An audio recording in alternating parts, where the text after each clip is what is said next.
Hey, everybody, welcome back. This is Words with Dani, and according to Dani, it's also Words with Emily. So I guess it's Words with Dani and Emily, and I forget what episode we're on, but this is becoming a more regular. I think it's 13. Becoming more regular. We're trying to do we've been doing one every other week or so, and we're going to continue with just not pre-showing, and pre-showing is part of the show. And we are still sort of putting together and organizing how we would like to have a live chat group based around some of this stuff. And details on that will be more and coming soon. So I just wanted to give you guys the update on that. So Dani, welcome back. Nice to see you, honey. What's going on? Nice to see you. I know we're both kind of low on humanity right now. Yeah, I just, like I recorded a show with Robert last night too, and I was talking a little bit about this, but it's kind of, I'm in an unusual position for me because I'm feeling sort of right now. Like I'm just feeling a little low energy and a little bummed, which is really an unusual space for me. But it's just kind of like, I mentioned briefly on Robert's show last night, my car got broken into, and it wasn't even that my car got broken into, it's that every other car in the parking lot got broken into, and just like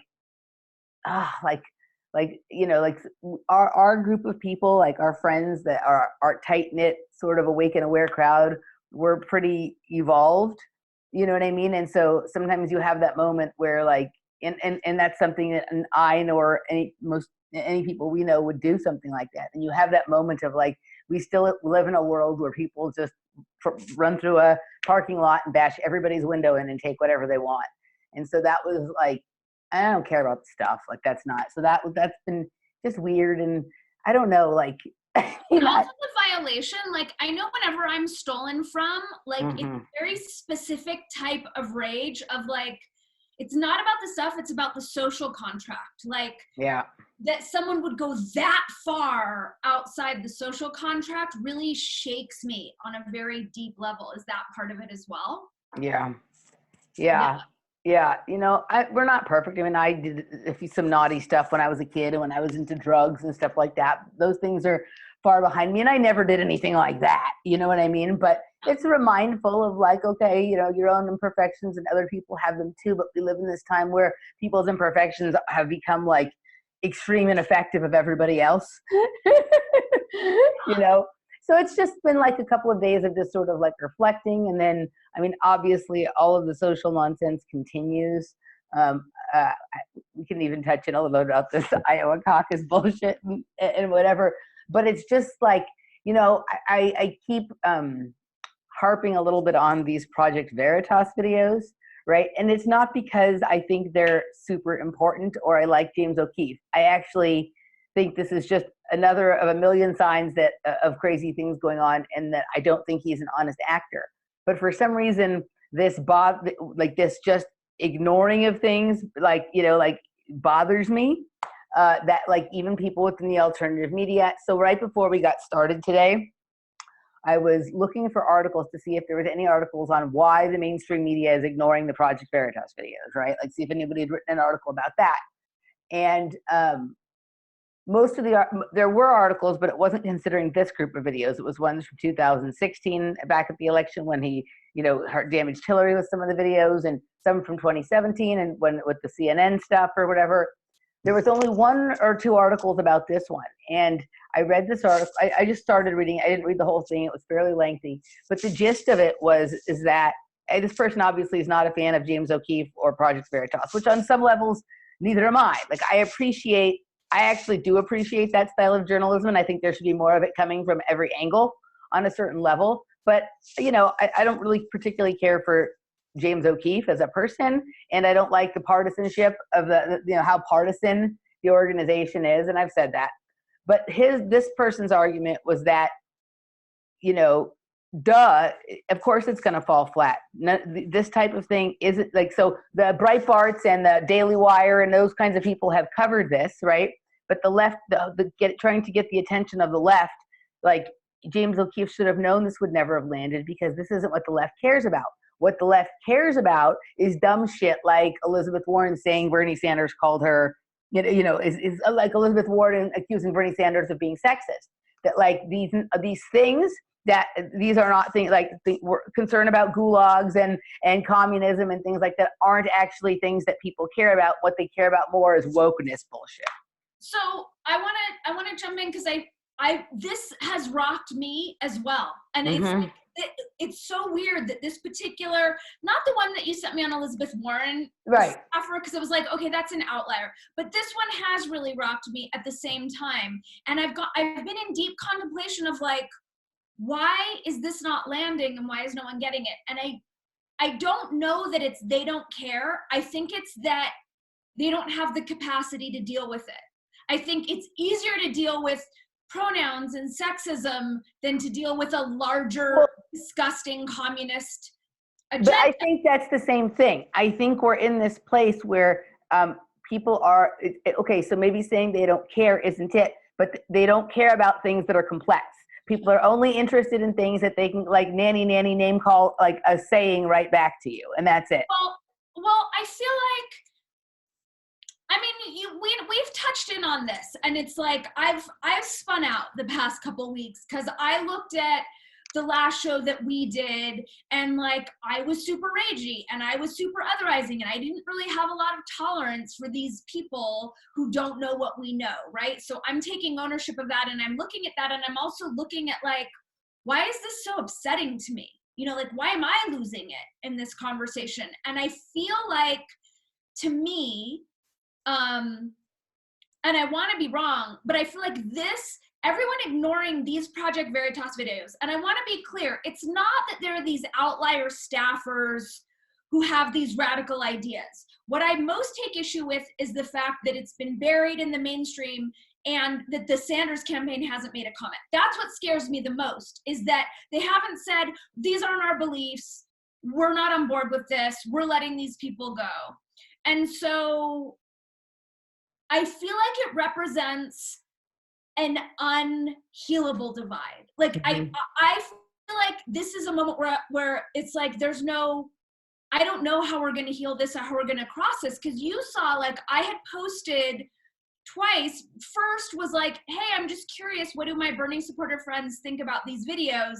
And it was this disgusting, which we talked about, like, the Bernie supporters who were like disgusted by it, none of them had watched it, but were speaking with this like arrogant, ignorant authority around it. But then the second post was after Tim Pool posted his thing where there were 4 videos, and like, why have we still not heard from Bernie? And isn't it funny that after all the criticism, you and I find ourselves in a group with only one other person who cares about the Project Veritas videos, and that's Tim Pool. I know, it's so. Thank you, Tim. Thank you, Tim, and thank you for graciously accepting my appreciation along with my criticism. But I feel like it's gone to the crazy place, because it's like la la la la la la la la la, and no one was willing to look at them, and like all of the people are saying it's propaganda, it's bullshit, it's live unedited footage. Yeah. Like, you can't argue with it. And I feel like we've crossed a divide where insanity is ruling, and it feels like, because at the same time, I'm going to try to make this as clear as possible. The same day that I'd posted the thing about the Veritas videos, I'd posted a like kind of dumb meme that was just like, I know amazing people who voted for Trump. I know amazing people who voted for Hillary. Let's not assassinate our friends' characters because of their voting choices. And I was ripped to shreds as a Nazi by someone who I've known for 20 years, went to her wedding, have had Thanksgiving at her house a million times, and now she continues to harass me with private messages telling me that I'm a Nazi. And what I feel like is that I know. And it's like, I go to like, I wanted to send you all of the crazy shit she was sending me, like some article that said Anne Frank's sister said that Trump is a Nazi. And I'm like, what the fuck are you saying? You know, like, and I want to be disgusted, but then there's a part that's like, this is my friend. Like, I don't want to dehumanize her.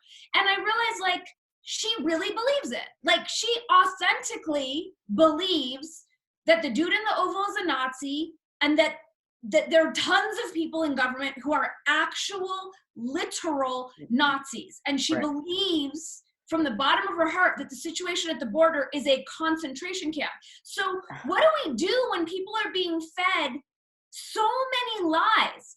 And so not sharing the same information. Okay, and this is where, and this goes to something I talked about before, I think with Robert, with the whole space as a white construct thing, right? Like, yeah. There was this video of this kid who does like debate, competitive debate club in college, and he got kicked out of his school, first the debate team from the school, and then eventually the school. But it's a very controversial debate teacher they have there, right? But this kid kind of has a different position than most of the other kids on the team or in the class or even in the whole area of the debate. And the teacher was trying to argue essentially that space doesn't exist because Black people can't go there, right? That space is a white construct, and that it's used to control, right? Okay, like it's. Wait, space doesn't exist, like this. Not space doesn't. Outer well, space? I'm of the same opinion that space doesn't exist, but not because of it's a white construct and because Black people can't either. I see space. I see space as not being what people think it is, and I don't think there is an outer space in the way it's been described to us. That's a different topic. But this guy was literally saying is that space doesn't exist, and the reason that he can argue that is because the idea of space is something that is a white construct, and that Black people, your average Black person, can't actually go there, therefore it doesn't exist. Are there laws that prohibit Black people from going to space? No, well, they can't afford to go. So I'm not saying buy a private spaceship. I don't even understand. Right. My point is this. But okay, so my point, well, why I'm bringing this up was, so this kid is sitting there flabbergasted and making all the same statements and things that you're saying right now, right? The idea, I think, a great topic for a debate would be whether space exists or not. So he's getting the topic right, but he's getting the context of it completely wrong, right? Like, to me, the question is, what are we living in? Where are we? Is there space the way it has been described? And he's just saying, because it's an idea that was come up with by white people, whether it exists or not doesn't matter. It doesn't exist because it's not approachable for the average Black person. Okay? And so it was just like, whoa. But like, this is the kind, it's in these kinds of things that there's a truth revealed, right? Like that we should be having a debate about the existence of space, and then it's completely turned into something cartoonish, right? So my point with this, why I'm saying this is, your friend is right. There are literal Nazis in our government, but they're not on this front woke political front thing. They're deep into the scientific agencies like NASA and intelligence agencies and whatnot. And there are people who come from now our second generation of the things that were holdovers from like Project Paperclip and stuff like that. Right. So she's right, there are Nazis in our government, but she's wrong about them having anything to do with the office of the president per se or anything like that. Right. Her allegation was that the dude in the Oval is a Nazi, and because I am advocating that we don't hate people who vote for him, I am a Nazi by association. Okay, so would she be on board then with the changing of the definition of what a Nazi is to a Nazi as somebody who absolutely loves Israel more than their own country? We're not having sane conversations. Yeah, okay. Like this is where I'm very disheartened and bummed out about humanity, because this is a close friend for 20 years who knows the content of my character and the quality of my heart, and is accusing me of being a Nazi because I'm not denouncing the people who voted for the dude in the Oval. And I just feel like if this is where we've devolved, like interpersonally in my own social sphere, I'm having a very hard time holding out hope for the masses, for us to get it together. Yeah, it does feel like that. This, so we mulled over a couple of topics to talk about today, but we kind of settled on, talking about this whole thing of being bummed right now and being a little bit sad about the state of humanity and about, this project that we're all involved in, which is trying to like reclaim sanity or whatever, you know, it is a little bit, you know, it bums me out. And, you know, so to kind of, I've faced against that too. You know, I had a family member recently, and, you know, this is actually probably going to be the topic of our first sort of live group chat that we sort of do, sort of what to do when a friend or a family member calls you racist or Nazi or whatever, because this is something that both you and I have been dealing with, and it's gotten increasingly close to home when, I mean, couldn't be the farther thing from the truth about either of us. But this is how simple, like what's really sad is how small the thinking capacity of what we're seemingly intelligent, well-educated human beings, right? Like, you know, some of these people who do this have PhDs and law degrees and all this kind of stuff, but there's no patience or even at this point seeming ability for nuanced and complex thought and discussion around a variety of ideas and the ways that they intersect with each other. Everything is just totally binary. You're either with us or against us. It's black or it's white. You're a racist or you're not. You're a homophobe or you're not. There's no like place in there for like a nuanced opinion with multiple varying levels, varying layers and you know, tentacles to it.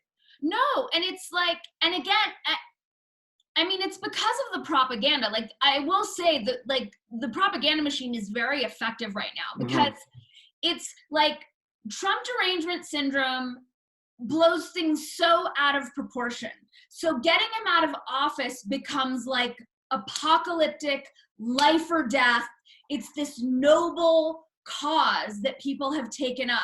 So because it's so extreme, like the little autistic girl and her climate hysteria, right? Yeah. Like, because it's turned up so loud, it is very hard to have those nuanced conversations. And the other piece is that the press is totally lying to us. And because the press has been lying to us for a long time, but it feels like it's only since like maybe like 6 or 8 years that it's gone like to this extent of lying and covering up stories or whatnot. And I think that the general populace is slow to pick up on it. So they're believing their news.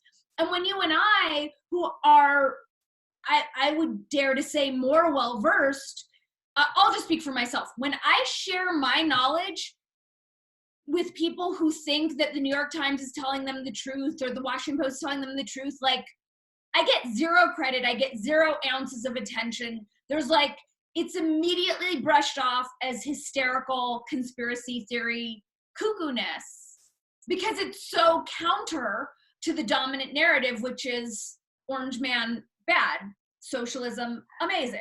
Yeah. So a couple of things to say there. Like, one of the things that I do. So, okay, you said that like it's only been so bad in the last 6 or 8 years. And I'm starting to come to this recognition that that's not true. That it's always been this bad. We just have more ways of noticing it now, right? Like, do you ever listen to, you know who Michael Malice is? Yeah, I've been on a Michael Malice. Yeah, I love Michael Malice. Binge. Right, and so he was just on Dave Rubin this past week, and when he was talking, I agree with him when he was saying, no, government and politics and media, it's always been this bad. It's just we didn't have all these different angles and lenses to look at it through, right? So it seemed normal. Like, there was no social media, right? There was no YouTube. What we didn't have were these personalities telling us what to think about the news or the lies or the whatnot, because I see the things that my allegedly liberal friends post that indicates that the impeachment is going well, right, for them. And I'm watching it and I'm like, there's nothing here. There's sarcasm and there's like attitude, but because their talking heads aren't telling me how to interpret it, I don't share their interpretation. Right. So my point is that 15 or so, you know, at a certain point we had cable news, and then there was a lot more commentary on what the politicians were doing.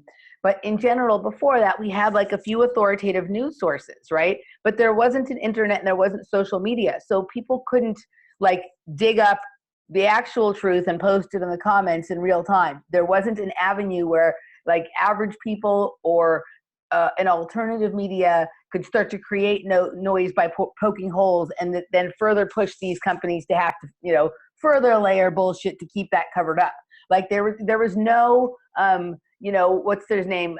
Some of those very respected newsmen like Cronkite, whatever, they didn't have to deal with the comment section. They didn't have to deal with people making videos analyzing the show they just did. They didn't have to deal with that. But did they have laws preventing them from like speaking whistleblower names? P.S. Adam Schiff's daughter's boyfriend, or vaccinations? That the whistleblower is Adam Schiff's daughter's boyfriend? Oh yeah. I didn't know. I know who the whistleblower is, and I know he's in intelligence, but I didn't know he was Adam Schiff's daughter's boyfriend. Oh yeah, there are many photographs online showing them all together with Schiffy pants and the daughter. Wait, yeah. So a couple of things, right? Like, then the other thing, besides Michael Malice talking about, I love Michael Malice, but the other thing is I'm reading this really good book right now called Cosmic Trigger by Robert Anton Wilson. Okay. Right? And it's interesting. So he wrote this book in the 70s, and he's like, you'd think he was talking about now, right? He's talking about literally by this point in 1977, he had realized that the left was just as mind controlled as the right. He had figured that out, and he was talking about, you know, that he figured it out in the 60s, you know, in comparison to what he thought in the 50s. By the 60s, he'd realized blah, blah, blah, blah, blah, right?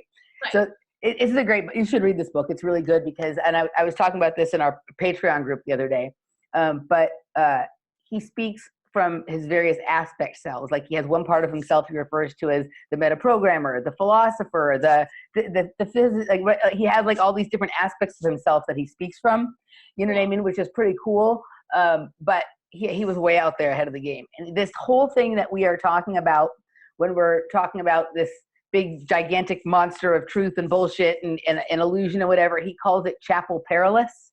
Right? Like this whole monstrous thing that we're looking at. And the way he describes all these little ins and outs of Chapel Perilous is quite good. But it's a good book. Actually, I bought it in Santa Fe.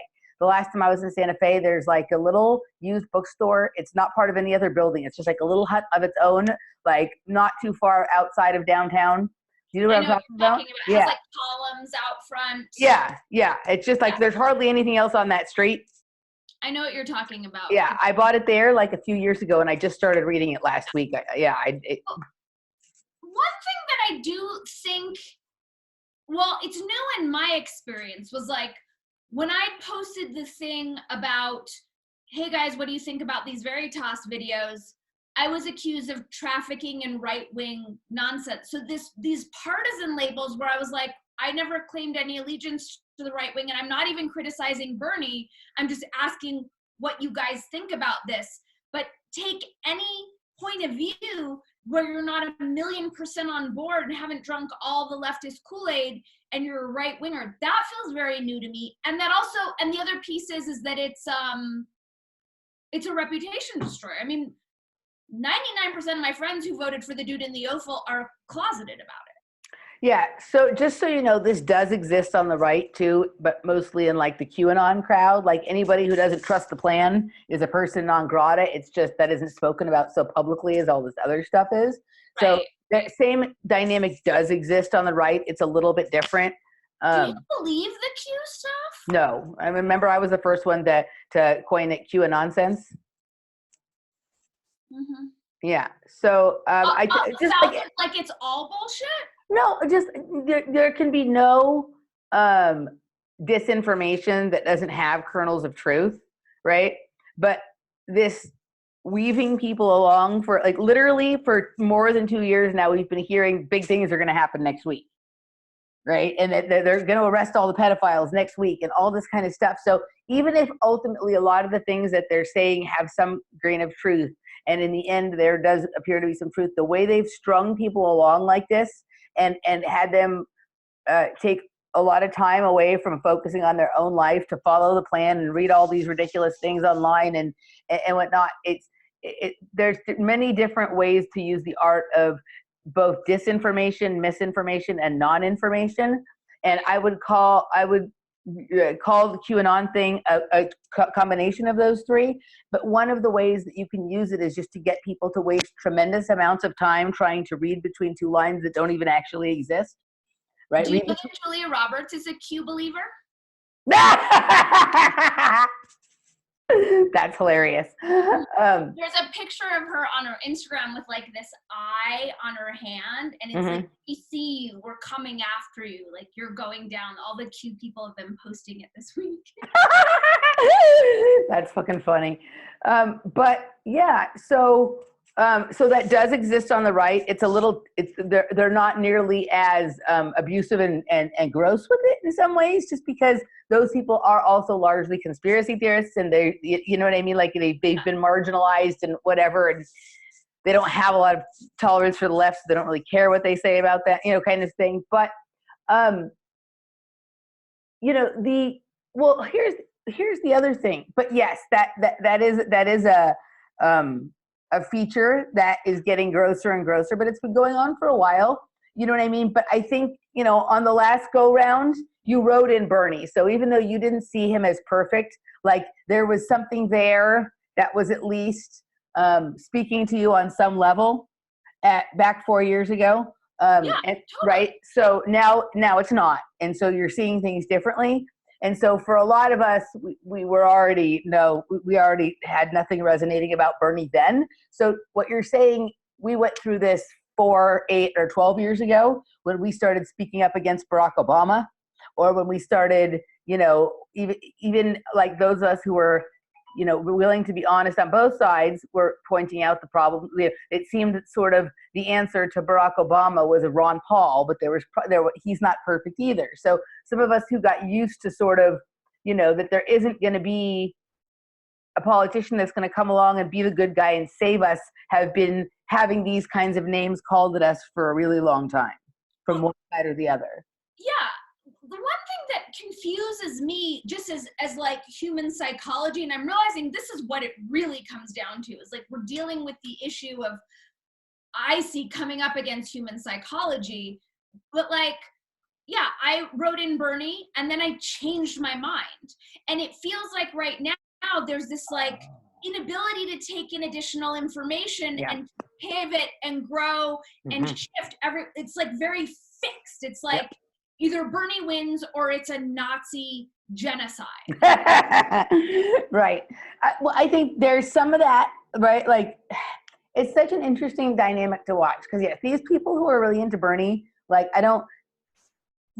they're ignoring even the most important thing, which is like Bernie doesn't even believe in his own bullshit because he didn't stand up for it against the people who attacked him for it last time. That's the thing, like he's not a leader. Like, and I'm not trying to rip Bernie, but like he showed us that he doesn't stand up for himself and he doesn't stand up for justice. And he doesn't stand up for his supporters or the people who work for him or anything like that. Exactly. Right? So why would we give this man right. the free world? But people they're just entrenched. It's right. But I did know entrenched because I don't think it's because they think Bernie, well, I think it's both. They don't understand the socialism thing. They don't know anything about Agenda 21. And they think that the dude in the Oval is the incarnation of evil. Yeah. Yeah. So there's that. So people are clenching in that way. But there is a certain kind of clenching in that I'm starting to appreciate. I saw this poll a few days ago about like, okay, so they voted like how of the people, like people who are going to vote for Bernie, if they were asking them, if Bernie doesn't win, will you vote for the eventual Democratic nominee, right? And like, a lot of the people, like the people who support Warren or Biden, or some of them said yes, and some of the Bernie's was like 16%. But the Andrew Yang people, they're like, nah, dude, it's Andrew Yang or bust. We're not going to, move from supporting Andrew Yang to supporting Joe Biden. That makes no sense. Whatever we think of Andrew Yang and why he's there and what he's doing, I like that. I like that thing that it's like, no, I'm not just going to do whatever I'm told to do. Like I like this person. I like their ideas. If it's not these ideas, you're not going to talk me into voting for something that is the exact opposite of these ideas just because they wear the same letter on their jacket. You know what I mean? So I thought that was kind of good and interesting and whatnot. Yeah, I respect that. But I respect anyone who thinks for themselves and doesn't just swallow the Dem or the Republican Kool-Aid. Like, it's like, please be nuanced, please. And this is what I realize we're really up against is sheepthink. And given that humans are wired to go along with the herd, I don't see a way out of it right now. Yeah. I would love to, and I'm open to it. And I've been in a bit of a funk of like, oh my God, people, Yeah. So one more thing I wanted to say about the Veritas thing, and then we can move on to some of this socialism, this appeal of socialism because of not being aware of Agenda 21 or 2030 or whatever is, and I talked about this briefly with Robert last night, but you know, he's of the opinion that, so in regards to the Veritas video, he's of the opinion that, you know, the establishment doesn't really like Bernie, right? And that they're against Bernie. And I'm saying that's not true. I'm saying that if the established media was against Bernie, they'd cover the Veritas videos. But there's something weird there. There's right. Because even Rogan, and he did make a statement about the commercial that Bernie put out, but you mentioned Jimmy Dore. The fact that none of those guys are talking about it, I think there's something way fishier. Well, this is what I'm thinking. This is how I'm seeing this, is that, okay, both the original stunt with Elizabeth Warren calling Bernie, because remember what happened. On a Friday, James O'Keefe said he had some things that were going to come out on Monday that would bring the Bernie Sanders campaign down, right? So that was on Friday. He should not have done that. He should have just fucking released them, because they were able to figure out over the weekend what it was and concoct this bullshit scandal with Elizabeth Warren. That is a created thing. That argument between Bernie Sanders and Elizabeth Warren was created to come out that Monday and cover up the Veritas videos, because they know very well that the left is more concerned with sexism than with what we saw in the Veritas videos. Let me finish. So that happened first, right? And then when the second round of because the Veritas videos generally come out on Monday, then the next one, or the second one, we had that that people were all up in arms about Joe Rogan endorsing Bernie Sanders because Joe Rogan is a sexist, racist, homophobe, whatever. Both stories are, to anybody with something that resembled that one time they had a brain cell, knows that those things aren't true. But anytime you get, everything is about trending in search results. If you get on the internet and push in Bernie Sanders controversy, you're going to get the Elizabeth Warren thing one week and the Joe Rogan thing the next week over the Project Veritas thing. Those things were concocted to cover that. And the reason that even Fox is going along with it, right? So that is obviously I think they are for Bernie on a certain level, and I'll tell you why in a second. And I talked about this with Robert, but they covered it. And the reason you have, and people in the mainstream alternative media, like Jimmy Dore and Crystal Ball and these people, right? They're under this, like, they're now doing the same thing that they accuse the mainstream media of doing, which is censoring by way of just ignoring. They don't actually talk about things that are happening. So they're involved in doing that because they have this idea that they're righteous, and they've bought into this partisan thing that, like, if it's created by somebody on the right, it can't possibly be true. Although sometimes Jimmy Dore does commend Tucker Carlson. But listen to this. So the final... But wait, I gotta say one thing, because it was the #1 trending hashtag on Twitter. It's not true. Like, it wasn't sunk by the Warren sexism. It wasn't immediately, but eventually it was. Eventually. Right. But it was because the Project Veritas thing goes up, then the mainstream media starts covering this Warren thing to cover for that, and by the end of the day or the next morning, it's on top of it because that's what the mainstream media is covering. And why isn't Fox covering it, right? Like, okay, but they're all in bed. Why isn't Fox? I'm going to tell you why right now. Because the same thing they're now aware that the same thing that happened, because James O'Keefe really hurt Hillary last time, and the media has banded together, and even including Fox, because Fox is not as conservative as they used to be. They don't like the idea that somebody outside of the mainstream media can have an effect on deciding the president, right? The media wants to pick the president. And even the conservative media, we talk about, like, why doesn't someone on the left do this to the right? Well, they don't want that happening either. They don't want someone creating a left-wing Project Veritas and infiltrating their stuff and having their dirty laundry shown. And so I guarantee you that the decision has been made that they will all band together, right? And they were not going to cover this at all because the media wants to be in the business. The mainstream media wants to have that role of we tell you what's important. We don't want somebody who isn't one of us coming in here and telling you what's important. That's why they deny the right, even though there's like, the Jimmy Dore and Dave Rubin and people like that, Joe Rogan for sure, get more views than any of the shows on CNN and MSNBC. They'll never admit that, right? Like, it doesn't make sense, the metrics. These people get paid millions of dollars to be wrong all day, and the people who are right, are there on the alternative media or who are more right. But I'm telling you, the mainstream media has all agreed that this issue is a no-go. Yeah. If that's the case, then why is the alternative media not talking about it? Why is Joe Rogan not talking about it? Why is Jimmy Dore not talking about it? Because they're part of it. Because they're they're enjoying this period of time now of like having been right about something else and whatnot. And they've endorsed Bernie Sanders. These people fully believe in the system. They're willing to accept the idea that we have a corrupt system, but they're not willing to look at the fact that like maybe the whole idea of the system is corrupt to begin with. Joe Rogan has found himself, and like this situation that we have politically has created Jimmy Dore and Joe Rogan, has put them in these spots. And right now they're riding that. They have a lot of power. They're not necessarily going to jump over. It's sad. It's sad because you look at some of these personalities and you think that they might, right? But, we all know that Joe Rogan has been over the last few years brainwashed into a more mainstream left way of thinking, that whereas he used to be more like a center left libertarian type. Yeah. Right. So he's been pushed over, and, who knows what else is going on here in the background. But, there is a hunger amongst young people. I was talking with Robert, and we're going to talk about this in a moment in relation to your friend, amongst idealistic young people for socialism. And for them, Bernie represents that. And so the system is not stupid.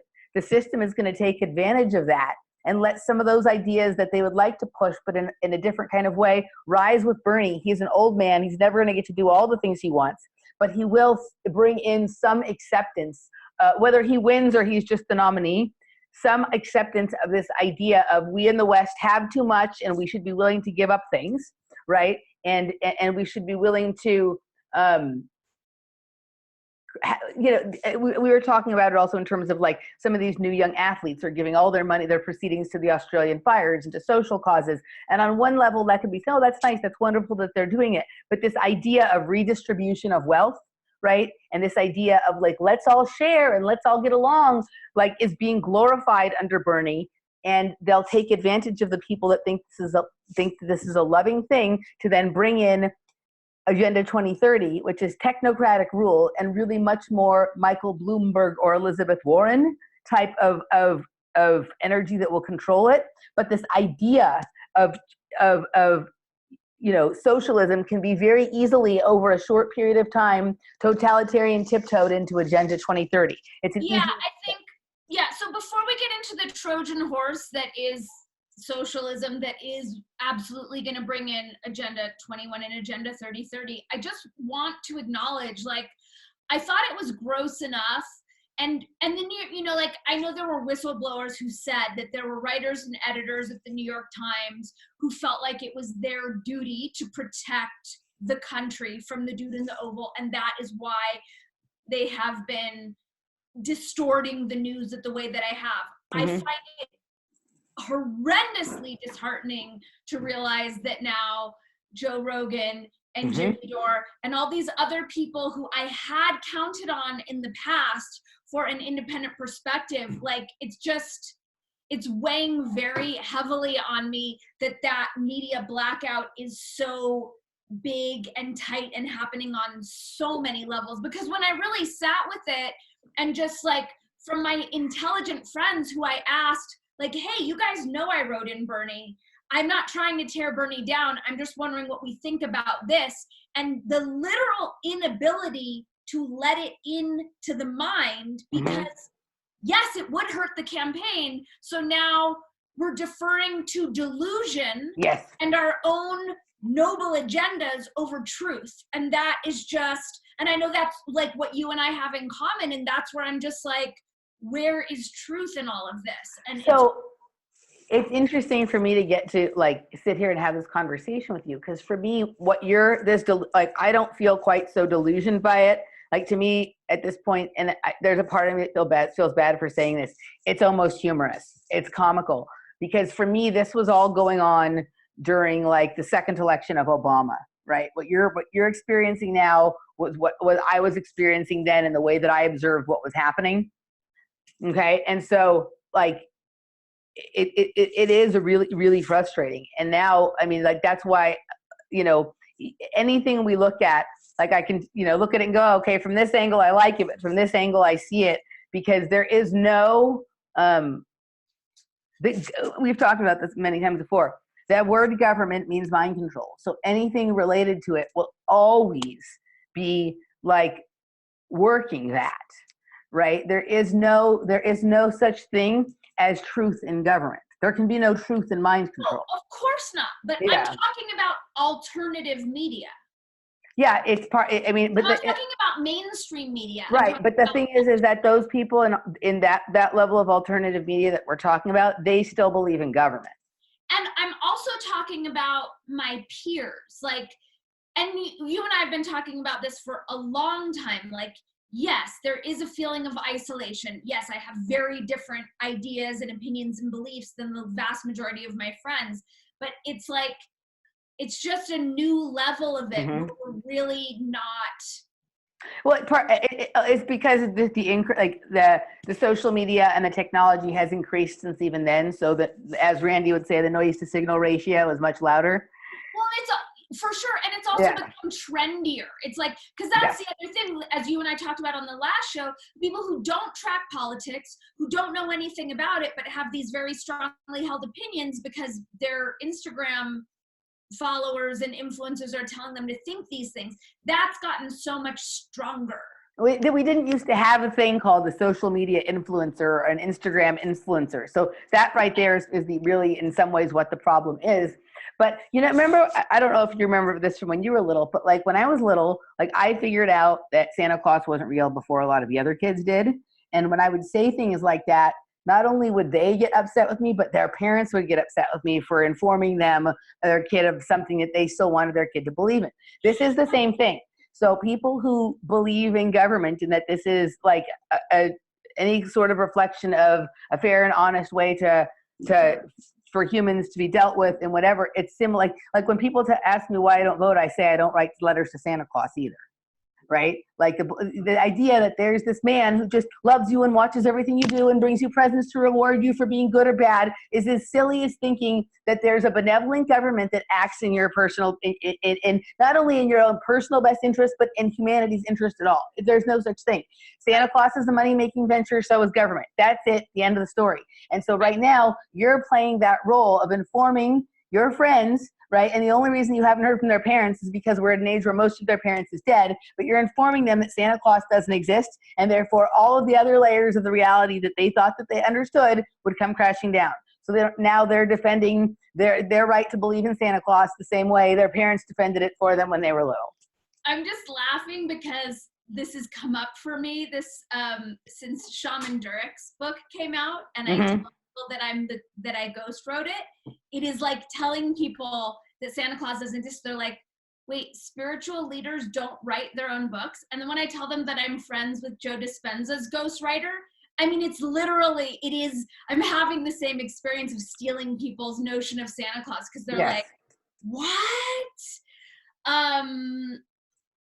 Yeah, I mean, it's crazy. And we know this, that people are under the deluded idea that government has their best interests in mind, just like people are under the deluded idea that the Green New Deal is a good thing, that AOC is an independent operator who really has the people's interests in mind. You know, the AOC said something a few weeks ago that I believed in. I agreed with. I couldn't believe it. But you know, once you put it in context, I no longer, but the statement was great, right? Like, she was at a Bernie rally or something, and she was talking about how people no longer want to consent to be governed by nonsense. Right? And that's right. There's a lot of moments. Remember when she told the lefties to stop breeding if they were so concerned about the climate? Like she goes off. She falls on some wonderful truths, and then she just ruins them with everything else she said. But yeah, like at this point, like here's the thing: if the left isn't as intelligent as they claim to be, right, as educated and all that kind of stuff, and is smart and whatever, they could bring down President Trump. What's today's date? February 4th. They could bring in exactly 2 months and 11 days. They could bring down President Trump. Everybody on the left who doesn't like Trump, don't pay your taxes. It's that simple. That's right. If they really were feeling that like we had to do by any means necessary, it was important to bring down this president. That's the way right there.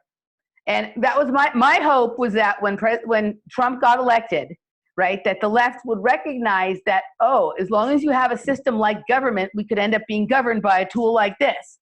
Maybe we should take a look at whether or not government's a good idea. You know what, guys? Let's stop paying our taxes.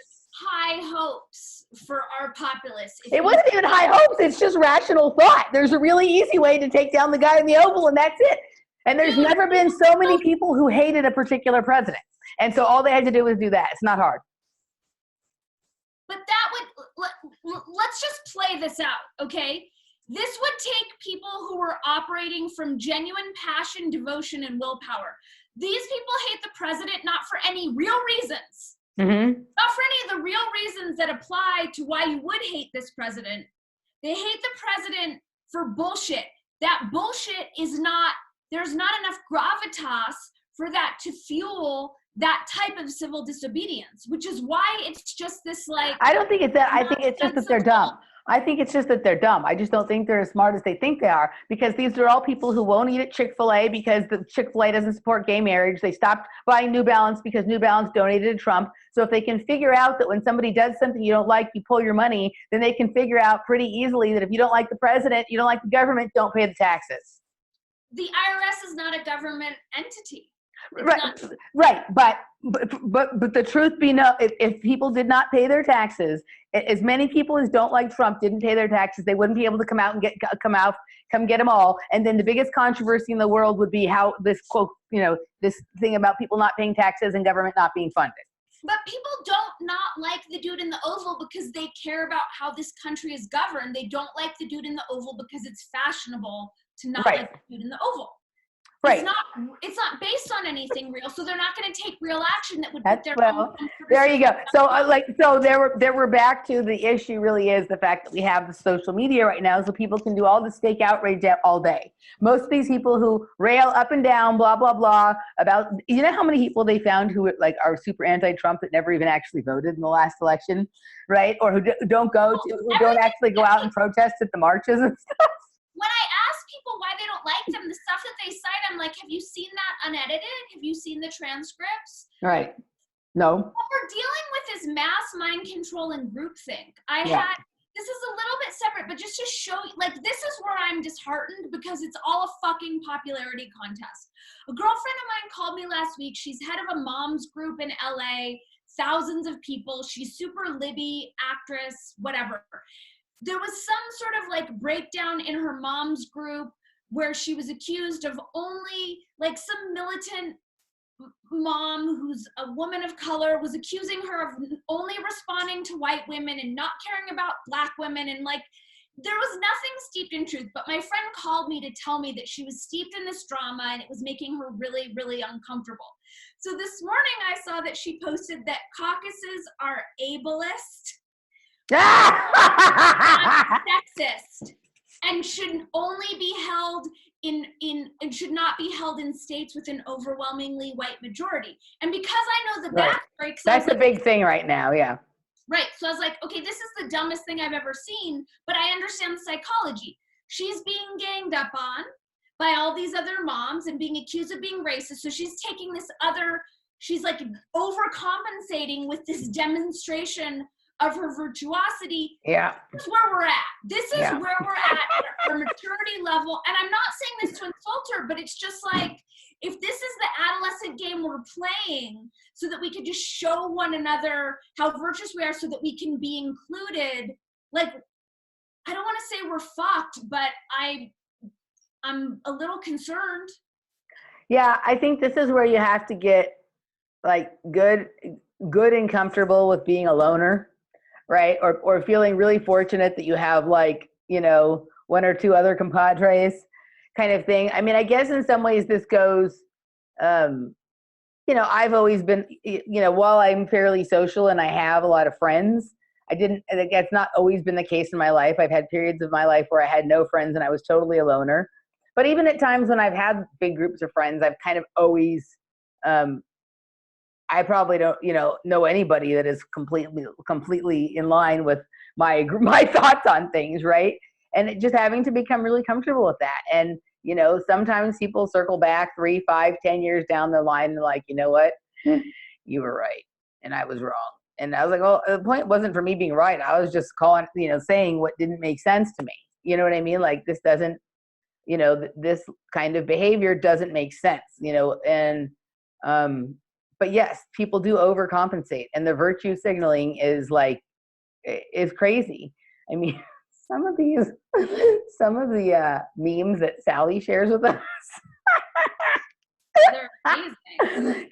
She's super good at picking these things out, and you know, like it's just kind of funny. But like, I mean, for me at this point, like it's kind of, you know, and I don't mean this in any way, like, I mean, I have lots of things that I still struggle with. You know what I mean? I have lots of friends and people I know who are much more advanced than me in a lot of ways, and I rely on them for advice and wisdom. But as far as some of this like political stuff goes, like it's almost like it's something that I walked past a number of years ago, and now I'm just like looking back and going, wow, that's still happening, and kind of, you know, it's humorous, it's comical to me at this point.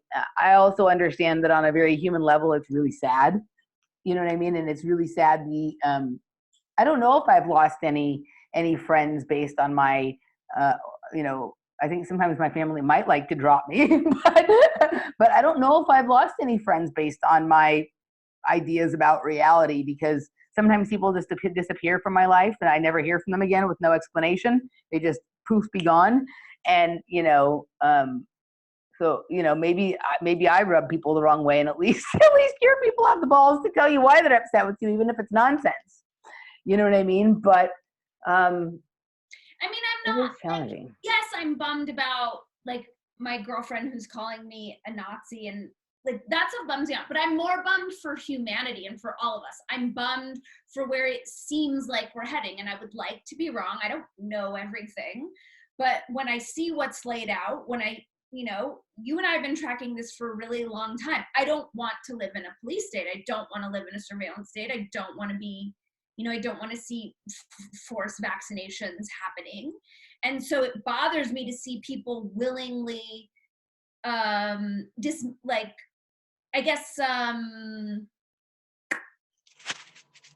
choose their critical thinking, like not even inquire. Like that was my frustration about the Veritas videos, was like, can you just watch them and then make up your own mind? Like, before you discount them as right-wing nonsense, why don't you take in the information and examine it yourself, and you decide with your own brain and your own perspective, your own experience, what you think about it. And I'm seeing less and less of that, and that has me really bummed. Right, but these are the same people who like tell people, like, try to get people deplatformed, right? Like if you have an opinion that is not acceptable, you shouldn't even be allowed to speak. Oh, that was like the trans article that I wrote for Reality Sandwich. And like the person who flipped out was like, boycott Reality Sandwich, shut them down, like put them out of business. Right, where a person who is truly intelligent, even if they literally thought that this person has horrible ideas, they would never want to shut them down from speaking, because if the people with horrible ideas aren't allowed to speak, we won't know who they are, and they could be lurking anywhere in our midst, right? And so, like, the solution to bad speech is I forget who says it, maybe it's Dave Rubin, is more speech, right? Better speech, right? And so I'm going to revert as we were saying about being bummed and not wanting to live in a police state. I'm going to revert once again to the same two sources, to Michael Malice, whose idea that the answer to the situation we live in is more chaos, right? Like, and to me, I'm kind of giggling over what happened in Iowa last night, right? Because it just makes the Democrats look stupid, right? I mean, literally, I almost called him Poot Buttigieg, Pete Buttigieg, right? Like, he literally paid for the app that caused all this confusion. Meanwhile, while nobody can sort it out, he's saying he won, right? So it's like, okay, if we can't see through that one, but whatever it is, there's all this chaos. The answer to control is more chaos, right? And in that, when people start to see that, like, none of these quote unquote control systems that people have given all their power away to actually have any control or know at all what's going on, then it will be exposed. And that's just a process that takes place over time. And that, this ability that we have with social media, even though it can seem oppressive at sometimes, it gives us the ability to expose some of the tactics, to make fun of, to lend to the lunacy. So but that's the thing. We're exposing all of this. We're offering such clear, and there's still this like la la la la la la la la la.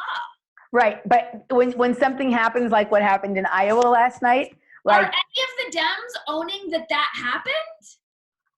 I haven't seen enough stuff to say, but I'd say that some of these people who we've criticized for not being clear on their view of Bernie are being clear on their view of what has happened here. So little chinks coming in. And then I'm going to refer to the very same second source, which was this book I'm reading by Robert Anton Wilson called Cosmic Trigger, in which he details the only religion he ever found interesting, which is what he calls Discordianism, right? Which is basically almost like making the idea of chaos a religion, right? Like,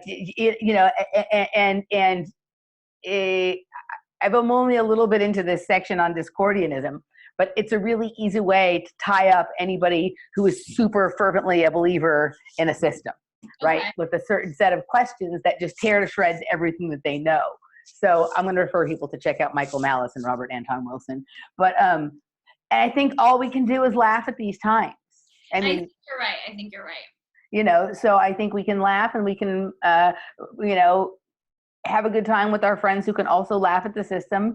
And, even though sometimes it's lonely, like, the people who are doing all that stuff, they're super angry. They're not really having a good time. You know what I mean? Like, when I was that intensely political, it was like, oh my God, like, when I needed something that was outside of me to change in order for me to feel satisfied and happy, like, it was really frustrating. And now it's like, it doesn't really matter to me that much. I'm affected at some by the people I know, you know what I mean? But mostly, like, it's the issues that bother me are the ones that go on with inside of me. You know what I mean? I mean, I think that is the shift that I'm currently undergoing, is realizing that, like, okay, I'm not going to save us from the chaos. There's no preventing this, and it's time to just hold it really loosely and get really light about it and just focus on myself and being in integrity and walking my talk and letting the chaos be chaotic. Yeah, at a certain point, like, some of these friends who are really super whipped up, their life's going to get to a point where the chaos feels like too much for them, right? And then if they see that you are content within yourself, that may be the thing that brings them and go, wait a second, why is it if she's a Nazi, she's sitting there calm and content, and I'm whipped up into a frenzy out in the street screaming my head off? Like, let me re-examine things. And you actually have much more effect on other people when they come to you because they notice how calm or well-humored or whatever you are in a situation than when you're screaming back and forth and one is screaming louder than the other. So totally. Yeah, totally. All right. You want to talk a little bit about the Socialism 2030 thing, or you want to table that for next time? Let's table it for next time. I think this was a good talk. Yeah. Because it's a big thing, and it'll give us more time to just, like, really go there. Okay, so let's do that. All right, so guys, you can find Dani at DaniKatz.com. You can find me at Off Planet Radio or on Facebook at Emily Moyer. She's doing transformational life coaching sessions. I'm doing nutritional consultations and some kind of life coaching and helping people sort of sort through some of their mind control issues if they have them. You can hit me up if you'd like help with any of that. We will have news coming shortly about the prospects of a live chat group and some further controversial content that may be off of YouTube. So stay tuned, and we will see you next time. Bye. Thanks, Emily. Bye, everyone. Bye.